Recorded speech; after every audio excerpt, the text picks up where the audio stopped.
আমরা দান করে থাকবো। আমি আর বেশি কিছু বলতে চাই না। আমি আপনাদেরই নির্বাচিত একজন প্রতিনিধি ছিলাম এবং আগামীতে আবারও নির্বাচন করব।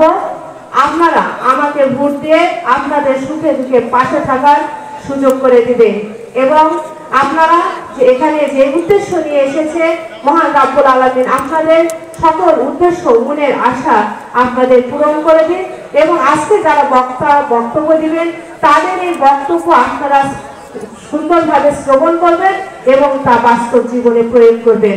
তাহলে আজকের এই জালসার সার্থকতা লাভ করবে, মহান রাব্বুল আলামিন আপনাদের সকল মনের আশা পূর্ণ করবেন। সর্বোপরি আপনাদের সকলের সুস্বাস্থ্য দীর্ঘ জীবন কামনা করে আমি আমার বক্তব্য শেষ করছি। আসসালামু আলাইকুম ওয়া রাহমাতুল্লাহি ওয়া বারাকাতুহু।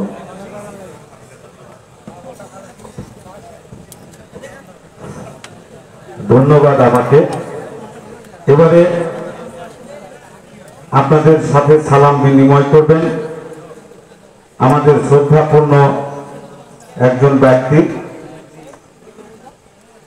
যিনি বাংলাদেশ সৃষ্টির লগ্ন থেকে এই মালদা উপজেলা মানুষের সেবা করে গেছেন, সেই মহান ব্যক্তিত্ব মোহাম্মদ ইমাজউদ্দিন প্রামাণিকের বড় ছেলে জনাব মোহাম্মদ সেফায়েত জামিল সৌরভ আঙ্কেলকে তার সংক্ষিপ্ত বক্তব্য রাখার জন্য বিনীত অনুরোধ জানাচ্ছি।